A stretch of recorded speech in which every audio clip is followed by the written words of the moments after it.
year's resolution was to honestly ruin the Doctor Who brand, I want to say goodbye there. Hello guys, and welcome to a brand new video from me, Pickles Parker Reviews. And as you can probably tell by the intro, it's my review of Resolution. Now, I didn't really enjoy Resolution, I think it's fair to say, and as I've alluded in this in the past, this might be more of a rant than a review, we'll see. Yes, I didn't enjoy this episode at all, and I think it's just fair warning that this won't be a positive review in the slightest. And you know, you can't just say, well, you wanted to hate it, because A, I didn't hate Series 11, I thought it was pretty meh. B, if you watch my preview, I was actually really excited for this episode. I really was. I was actually genuinely excited. I wasn't the biggest fan of Series 11, although I didn't hate it. And I saw the trailer, I was like, this looks fantastic. And I was really looking forward to it. But I should have known better that when you're really looking forward to it, it ultimately becomes one of the worst episodes of Doctor Who. But yeah, let's start about this. And instantly, it's just bad when you go into it. And this is down to Chris Chibnall. You know, instantly you think, well, what's really wrong with the opening? I'll tell you what's wrong. No title sequence. Where's the title sequence? Tell me where the title sequence is, because I can't see it. Oh, what's that? Oh, there is no title sequence. Well, why is there no title sequence? I don't know. Nobody can really honestly tell me what the reason was for there being no title sequence. What honestly was the reason that Chris Chibnall had to think, well, I'm not going to put the Doctor Who title sequence at the beginning of this episode? Why? At least with The Woman Who Fell to Earth, you could kind of say there's kind of a reason. But with this, there is literally no reason whatsoever to not put the opening titles. The only reason I can think that he wouldn't want the opening titles because he doesn't like the opening titles and he's slowly trying to get rid of them.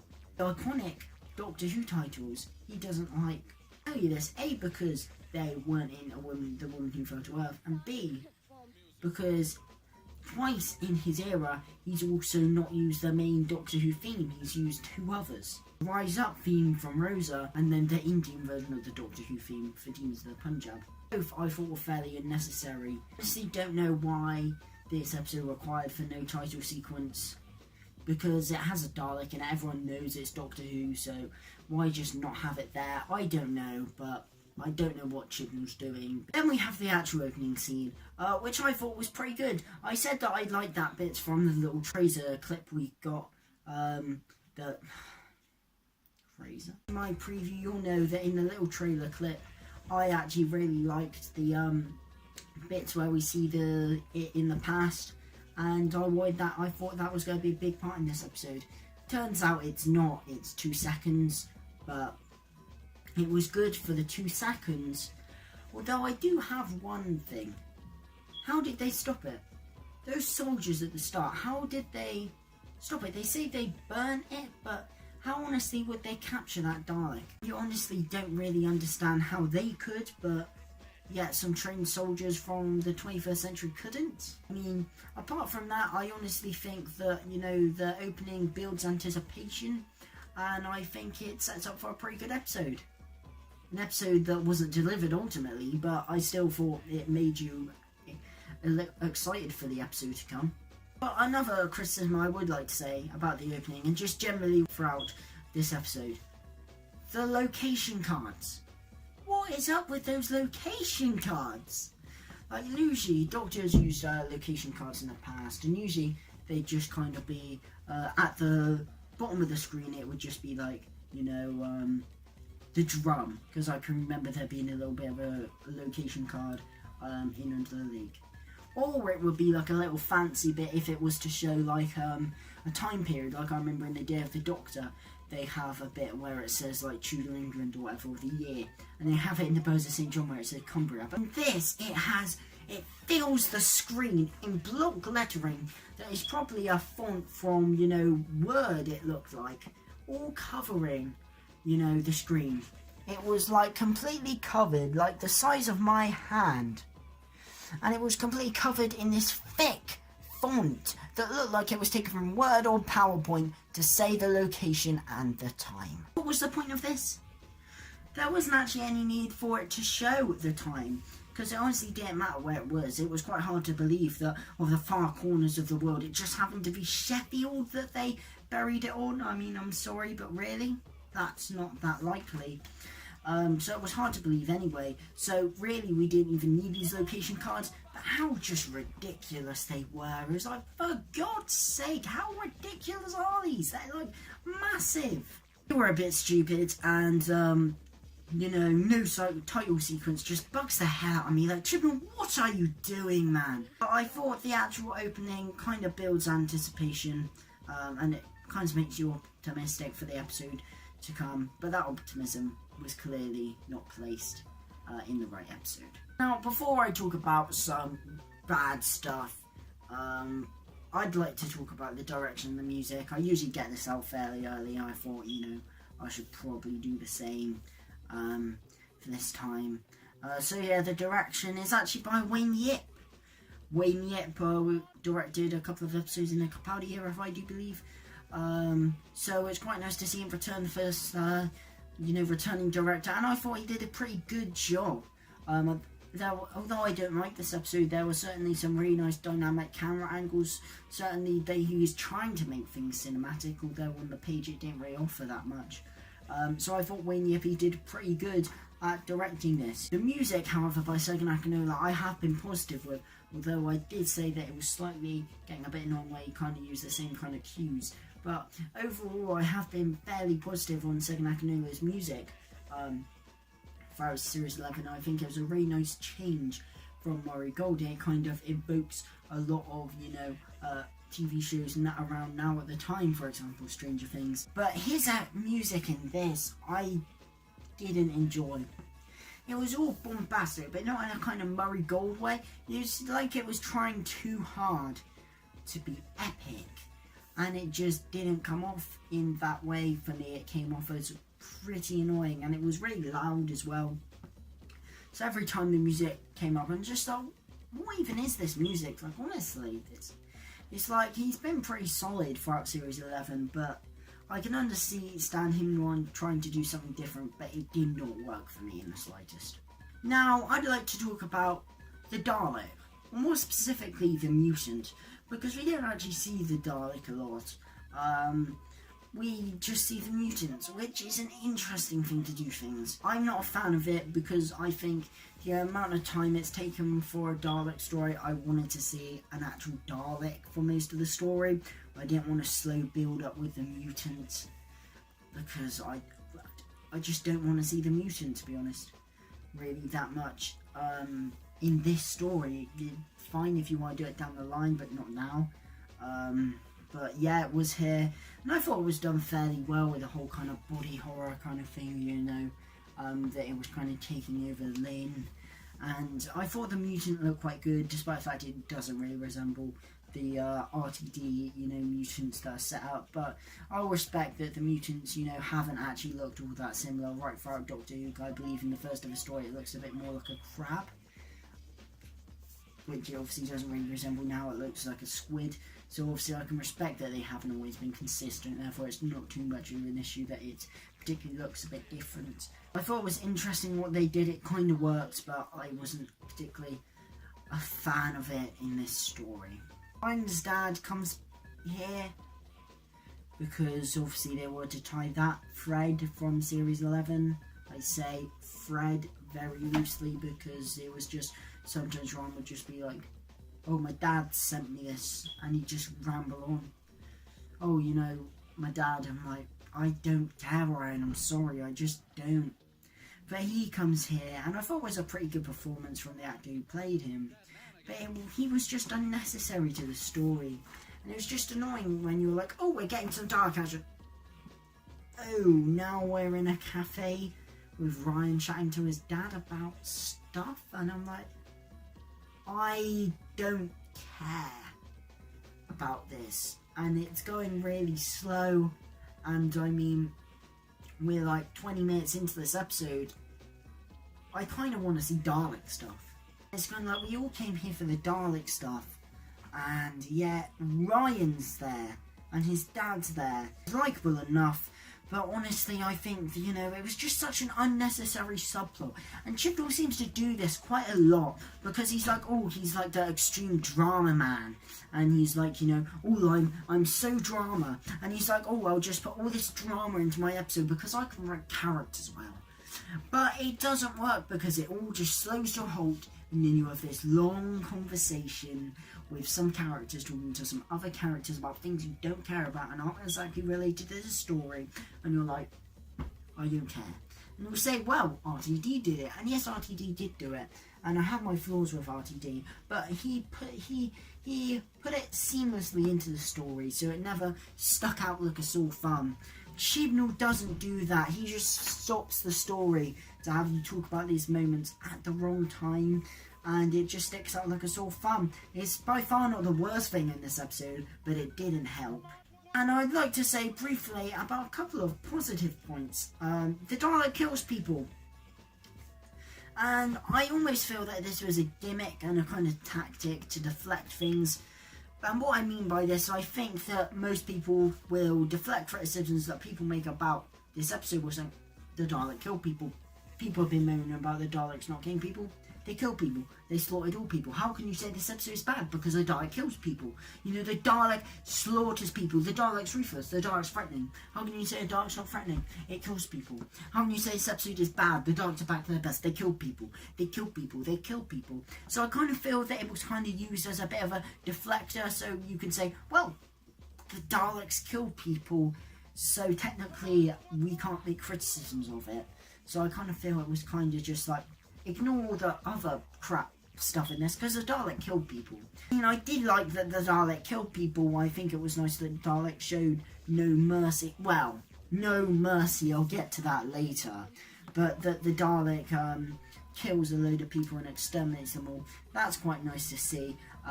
And there's a scene I really like when they're in that like communication centre and that guy's just there.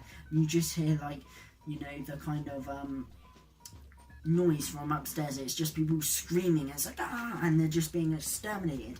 I was like, this is what I wanted to see from Daleks. So from a killing standpoint, they have kind of written the Daleks right. But in some instances, from a killing standpoint, they haven't written the Daleks right, but I will get onto that a bit later. Another positive thing, though, is the TARDIS. Now, I don't like the TARDIS interior. I think it's horrible. I really am not a fan of it. And it almost seemed like it was being hidden throughout the series, it wasn't used a lot. One thing I do like about this episode is that it really uses the TARDIS quite a lot. So you see a lot more of the TARDIS, so I thought, just from this episode, I kind of like the TARDIS a bit better. Not that it's a particularly memorable thing for this episode, because there's so much that's wrong with it, but I did kind of like, you know, how much the TARDIS is being used. You get halfway through the story, and you realise, this is dragging on, this is getting so slow, and I'm not someone who just wants bash, bash, action, action, action. I don't need my stuff to be quick. I can deal with something slow, but it was just dragging on and on. And this is kind of the little bits where I'm kind of like, yeah, this isn't quite great, is it? Because I was up to it, so I'm like, it's not great, is it? You know, you've got the unnecessary subplot with Ryan's dad, no title sequence, the annoying title cards and the annoying music. I'm not a fan of them using the mutants, but overall it's an okay story. And then, yeah, it's halfway through and you're kind of thinking, this is going nowhere, they are doing nothing, you know, they're just faffing about, and this story, there's nothing happening in it. And then that was kind of the instance where I thought, I don't think this episode's gonna be very good. Obviously, that's not the moment where it went from being bad to being offensive, but I'll talk about that in a little bit. The thing I will say is, I'm not a big fan of the Dalek letting go of Lynn, and that's a weird moment, because you have the Dalek killing people ruthlessly, but somehow it lets go of Lynn. I was initially fine with this idea, because even Lynn says, I could feel the urge to kill me, and it just didn't. I thought, ooh, has the Dalek kind of let go of Lynn, but not actually let go of Lynn? But what's the Dalek's plan for Lynn? You know, it's let her go on purpose for a reason, surely. Nope. Nope, the Dalek just let Lynn go because didn't need her anymore. So it's not like this Dalek, the ruthless killing machine in all of the universe, you know, won't just go, oh, I don't need you anymore. Exterminate. Nope, the Dalek's just like, oh, I don't need you anymore. Oh, here, just go, survive. I don't care. It's like, what the actual hell? You can't show the Dalek ruthlessly murdering people and then just the Dalek just letting go of someone. Why would the Dalek let go of this person? You can't really tell me a reason why the Dalek lets go of Lynn. What point from a Dalek's perspective would it be better to keep Lynn alive than to kill her? Unless the Dalek had a reason to keep Lynn alive, which I thought it was setting up. It even blatantly looks like it's setting up that. And then it just doesn't do it. So, I don't know what was going through Chibnall's head at that point. I think they should have just killed her. It should have exterminated her. And I get it wouldn't have got the all-so-happy ending that Chibnall so craves. But it just would have made sense. Then the story devolves into offensive stuff. Because this episode has been bad, it was okay, and then it's just got slow, it's got nonsensical, and it's edging into bad territory. And then you notice that this is offensive. This episode is genuinely offensive to the 55 plus years of Doctor Who previously. Chibnall has no regard for the past of the show, and it angers me. And it's repeated from this point on right throughout this remaining episode.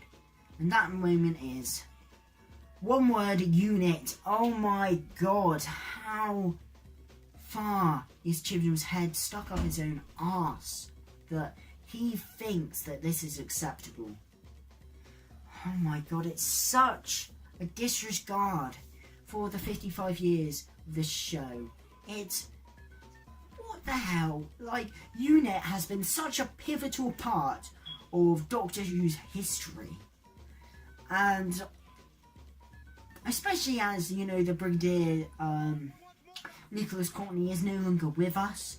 And people said, oh yeah, Moffat was offensive, how he kept on bringing the Brigadier back and mentioning him. This is so damn right offensive. And it honestly makes me question Chibnall's love for the show that he's show running. He thinks that he can take UNIT, one of the most treasured and important organisations throughout the 55 plus years of Doctor Who, and get rid of them just for the sake of a bloody Brexit joke. What the hell? Honestly, this is... my mind was blown when I first watched this. I was like, oh my god, Chibnall, what the hell have you done? Who are you? Do you actually know the show you're show running? Or more importantly, do you actually have any little bit of respect for the show you are show running? I think it's just downright disrespectful to the show, to the people behind the show for all 55 plus years, and to Nicholas Courtney. It's supposed to be seen as a joke, but I can promise though I was not laughing. Let's move on to the TARDIS team then, shall we? Because, yay, TARDIS team. They were okay. I mean, I say they are better in this. Ryan, I think, is better. Yaz, I think, is actually better. And I'm pinpointing a specific scene at the end when they're in the sewers. And she seems like she's a police officer just by the techniques and the general confidence and approach she's bringing to the situation. I'm like, that's what I want to see more of generally in Series 11. So hopefully they can continue that into Series 12. Ryan's nice. I think he has some good things with, you know, his dad and stuff. But ultimately, the standout, and it has been ever since Series 11, and it continues, Bradley Walsh as Graham. Jesus Christ, he is one of the only good things about the show, honestly. Bradley Walsh is one of the only good things good about this episode. He's great. I think I actually do like that it's Bradley Walsh, it's Graham that says these things to Ryan's dad and not the Doctor. Because I've said it before, my irritation with the Doctor and her condescending nature towards people, whether they deserve it or not, and just how the Doctor is coming across. So I was really glad that it wasn't the Doctor who had that conversation, because I think it would have came across really condescending and really irritating. But I'm glad it was Graham, because A, he actually is part of the family, he's actually met Ryan's dad, he knows the situation. And B, just the way Graham delivers his words of wisdom. That man could talk for hours, I could just listen to it. Graham is such a saving grace. And Bradley Walsh continues to shine. But one thing I would like to talk about the TARDIS team, they're in that farm thing, and the Doctor's there, and the companions are like, we want to come with you. And the Doctor, knowing this is the deadliest thing in all of creation, says, yeah, alright. Yeah. Dalek's the deadliest killing machine in all of creation, but yeah, you can come inside, yeah. Because you're my mates. What is this writing from Chibnall? Letting them in, like there's no need for them to be there. It's just the Doctor just letting them walk in front of danger. I know I honestly wish one of them got exterminated, just so the Doctor could see how reckless she's being. And there's not even a reason for the Doctor to be being reckless at this point. Also, I'd like to bring up the overuse of the word mate. Now, Matt Smith used to say the word mate, and so did Tennant, but it was sparingly, and it was mainly to do with, actual, the use of friend. Like, I'm pretty sure he said it once, like, you're my mate. In the sense that we would sometimes say, oh, old chap. I was thinking, yeah, that kind of works, although I do like the Doctor saying old chap, mate kind of works. And I don't think Jodie Whittaker has actually said it in Series 11, but she says it here, and I'm like, oh my god, it's so irritating! Her just saying mate, addressing the Dalek as mate, saying me and my mate, saying, oh, sorry mate. Oh, it's like, she's like, oh mate. I'm like, just shut up, oh my god. This has got to be some of the worst dialogue for a Doctor that's ever been written. Jesus Christ, it's so irritating. Why is it continuously being said over and over and over again? Mate, mate, mate, I don't care. It's like the whole fam thing. And she says it again, extended fam. Oh my god, will date the show so much. This word mate, it just makes the Doctor come across as some stuck-up asshole. And it's so irritating. Oh my god. Then we move on to the Dalek casing. And I've heard a lot of people saying, well, the only reason some people dislike this episode is because they hate the Dalek casing. Now, as I've illustrated, that's not true. But this Dalek casing is bloody awful. It's awful. And I understand it's supposed to be, a Dalek casing only used for this one episode. But I think it's awful. And I mean, it kind of looks a bit like the RTD Dalek, so I don't know why they just didn't keep that, to be honest. But what really gets me is the middle section. The middle section is so thin. It looks like the Daleks just, got just thinner. It's like, what is that? It looks hilarious. I can't take the Dalek seriously when it's killing people because of how stupid it looks. I know the Daleks look stupid anyway, and that's part of their charm, but I just thought this design was so ill-advised. And then more onto another ill-advised thing. Another joke written by Chibnall. I've already expressed my disliking of his unit joke. It's damn right offensive. And we've got another one which isn't offensive, but it's so randomly placed. So, the Dalek turns off the Wi-Fi for some reason. I honestly don't know why. It's got nothing to do with the Dalek's plans.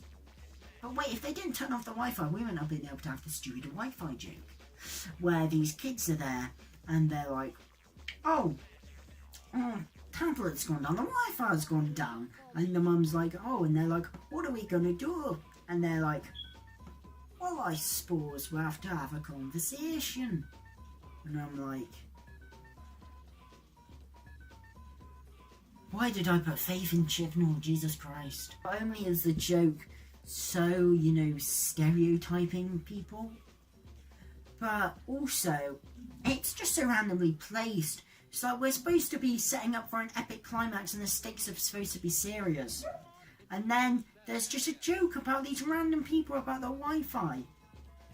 Now, why is this even in here? I don't know, but this episode tonally is a mess. I'd like to address something that I kind of said before when the doctor lets the companions go into the farm. And then we've got another scene when the Doctor confronts the Dalek right at the end, which I will get onto later, about Jodie Whittaker. But she lets all of them out of the TARDIS. Every single person. Not only is it so crowded, but what was the point? I get it that they do something with the somethings, but why was the Doctor letting all of her mates out of the TARDIS? It's a flipping Dalek! Oh my god! Why? Clearly the Doctor has forgotten what a Dalek is, because, I mean, the Doctor wouldn't just so blatantly put her friends in harm's way like that. And you could find me some examples where it's been done before, but not so haphazardly like this, where the Doctor literally asked them to do it. And we're getting onto a climax, and this might be my least favourite bit in the whole entire episode. I gave it a chance. You see me? See, I gave it a chance. You see me? I gave it a chance. Where did that come from? When has the Doctor ever been willing to give the Dalek a chance? Get off this planet, and I'll let you live. Doesn't the Doctor know that the Daleks are ruthless killing machines, the most ruthless killing machines in the universe? Can't be reasoned with. They only want to kill anything that is not Dalek. What benefit would the Dalek gain from just flying off and not, killing people or taking over the planet? Why would the Dalek be intimidated by the Doctor in this manner? I don't know. When the Doctor says, so irritatingly, I gave it a chance, you see me, I gave it a chance. This has got to be one of the worst written characters in sci-fi at the moment for the Doctor. Oh Jesus, it's so irritating. It's so annoying to see this kind of writing from a man who is a fan of the show. And then we get the Doctor just randomly sliding around. It looks so ridiculous. The Dalek cannot shoot anything. Talk about trying to make the Daleks scary again, it just makes them more of a joke. The Doctor's sliding around like anything, they're just slow motion running around, the Dalek can't shoot it. And then it's saved by a bloody microwave. Why? Why did Chibnall feel the need to have the microwave be the saving grace for this episode? It just seems like Chibnall is clearly trying to antagonise the fans. You can't honestly say he wrote down, the day is saved by a microwave, and thought that was going to antagonise anyone, and didn't think it was a stupid idea. Of course he knew it was a stupid idea. Of course he knew it was going to antagonise the fans, but that's why he did it. Because that's the kind of person Chibnall is. Then we get Ryan's dad or the world trying to subvert expectations, but we didn't really defeat it. And then we get this. Why is the Dalek? A, do we have to see it as a mutant again without the casing? B, takes hold of Ryan's dad. And B, what happens next? The Dalek's like, oh, take me in your time machine and let me destroy Earth or just go home? I don't quite get what it wants. And then the Doctor should have said, I'm sorry, Ryan, I can't do that. No, the Doctor lets the Dalek into the TARDIS. I can't honestly believe I'm saying that. The Doctor lets a Dalek onto the TARDIS? What?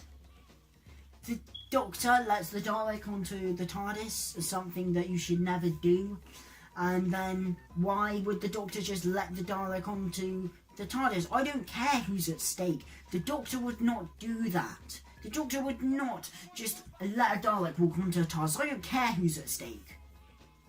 And it's not even someone the Doctor even really cares about. It's just Ryan's dad. Then, once the Dalek's on board the TARDIS, why doesn't the Dalek try and take hold of the TARDIS? The most powerful time machine ever. Why doesn't the Dalek take control of it? Like, why doesn't the Dalek try and take advantage? Then the Doctor's like, oh no, I was never going to do that. I just flick a switch, you're out the door. And why didn't the Dalek just see this coming? Why did the Dalek think the Doctor was going to uphold her part of the bargain? Why didn't the Dalek see this? Why didn't the Dalek try and exterminate all the other people on board the ship? Why didn't the Dalek try and take charge of the TARDIS? Not let the Dalek even come onto the TARDIS. Bad writing, that's why. And I've saved the best till last. Jodie Whittaker as the Doctor. Now, I've defended Jodie Whittaker through Series 11. I've mainly said any problems I've had with her Doctor has been down to the writing by Chris Chibnall. And I think Jodie Whittaker's been giving a good performance. And while that's kind of true for this episode, the writing from Chris Chibnall has been downright offensive to the 55 plus years of the show. He clearly doesn't understand the Dalek and Doctor dynamic. He clearly doesn't understand what fans like and the history of the show. And some of the dialogue, it's goddamn appalling. But some of the blame has to be at Jodie Whittaker's feet for this.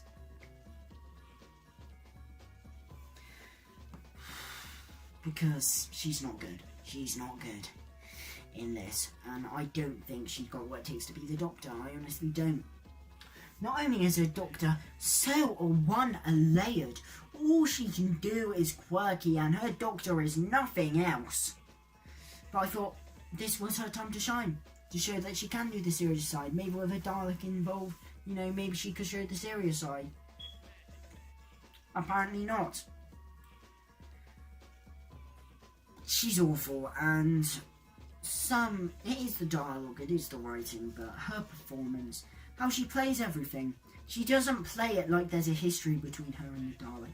She doesn't even play it like she's even is serious about the situation, or is like worried about the situation. She just makes jokes like nothing's happened, like it isn't a Dalek who's just come in.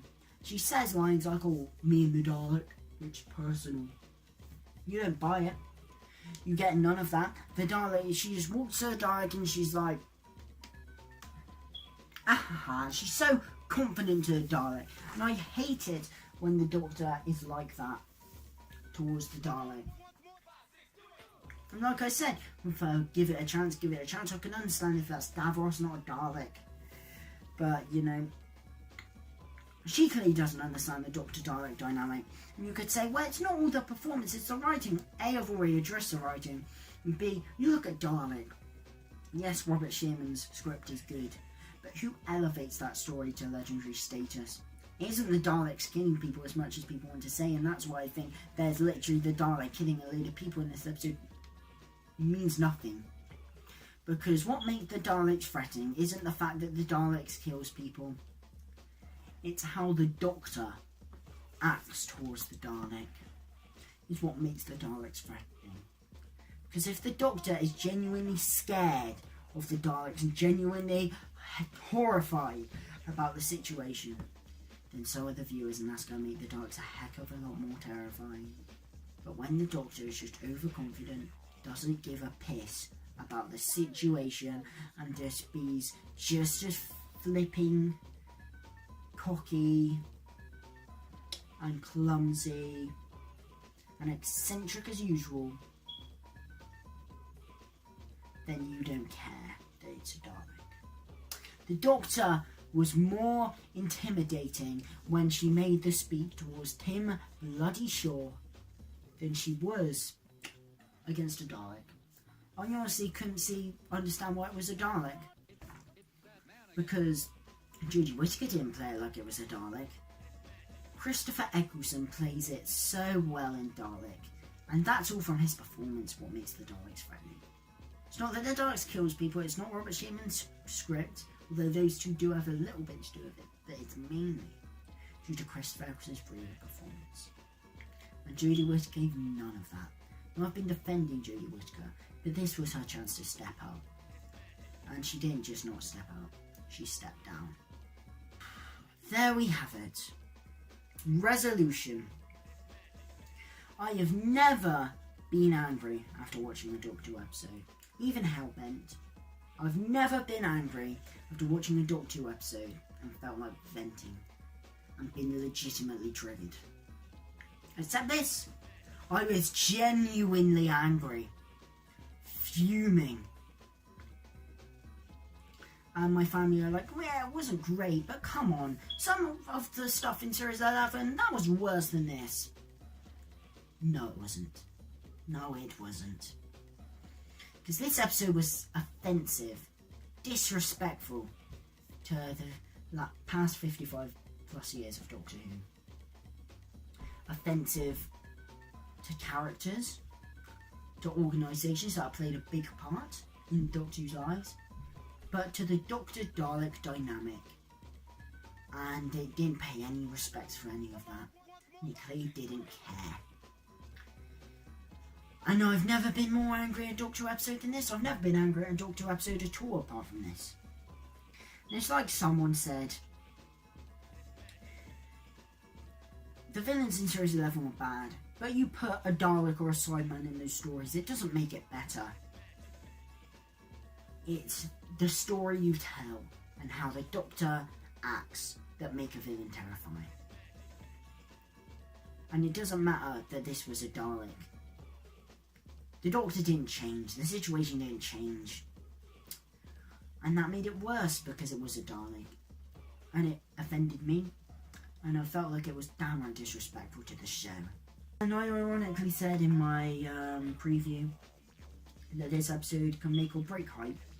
Because if it's good, it'll leave you going into Series 12 and thinking, oh, I can't wait. But if it's bad, it'll leave you dreading Series 12. And ironically, it was the latter. And I am dreading Series 12, and I'm glad we got it here. Because honestly, I'm not looking forward to Series 12. Not if it's more like this. I didn't have much faith in Chibnall already. But to put out an episode goddamn disrespectful like this, I honestly think there won't be as much Doctor Who content this year. Because I don't feel like talking about Doctor Who much. Because honestly, it's brought me close to stop watching the show. And I know I'm not going to stop watching the show. But it's made me feel out of love. And more than what it ever did. And I was watching Matt Smith episodes, and I love Matt Smith. But it was even affecting that. It was even making me have a negative impact on that episodes. And I knew you say, well, it shouldn't, but it was. And I'm obviously glad that I've got a break from this. Because I think if I had more of this in a row, I honestly think I would consider would stop watching. Which is not something I enjoy saying. What annoys me more is when you've got an episode like Hellbent, which admittedly is fairly similar to this, because that is also goddamn offensive. But it's unanimously hated. This episode is worse in my opinion. Because I wasn't angry after I watched Hellbent, I was legitimately fuming after I watched this. Yet, no one on Twitter seems to care. No one on Twitter seems to hate this episode. No one that I found in this past month hates the episode to the degree that I do. And I don't blame people for this. I'm not saying, well, you only love it because, you know, you're a militant feminist. Because everyone's allowed to have their opinion. You know, it's fine if you enjoy this episode. But it's just annoying for someone who absolutely hated this episode, and that's not something I can say about many Doctor episodes, that no one else could even remotely see why this episode was so offensive. And that kind of made me think, is it just me, or is everyone just oblivious to it? But I don't know. I was putting off this review because I honestly didn't feel like getting angry. But, no, I really don't like this episode one bit. It's the only Doctor episode that's made me legitimately angry. I think it's downright offensive on all standpoints. And it's only right that I give it a 1 out of 10. The episode looked good on a direction standpoint. A couple of good performances. The Dalek killed people.